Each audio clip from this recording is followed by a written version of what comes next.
L'étude de la Sainte Seine est une expérience émouvante en raison de la profondeur de sa signification. C'est au cours de la célébration ancestrale de la Pâque, à la veille de sa mort, que Jésus a institué un nouveau repas de communion important que nous observons encore aujourd'hui. Il fait partie intégrante du culte chrétien.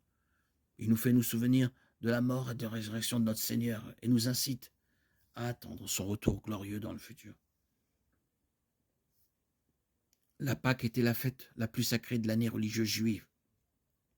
Elle commémorait la dernière plaie d'Égypte, lorsque les premiers-nés des Égyptiens moururent et que les Israélites furent épargnés grâce au sang d'un agneau qui fut aspergé sur les montants de leurs portes. L'agneau était ensuite rôti et mangé avec du pain sans levain. Dieu avait ordonné que cette fête soit célébrée pour toutes les générations à venir. L'histoire est rapportée dans Exode 12 au cours de la dernière scène, une célébration de la Pâque.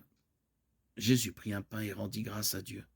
Lorsqu'il le rompit et le donna à ses disciples, il dit « Ceci est mon corps donné pour vous, faites ceci en mémoire de moi ». De même, après le souper, il prit la coupe et dit « Cette coupe est la nouvelle alliance en mon sang, qui est répandue pour vous ». Luc 22, 19, 21. Il conclut la fête en chantant un hymne, Matthieu 26, 30. Et ils sortirent dans la nuit pour se rendre au mont des Oliviers.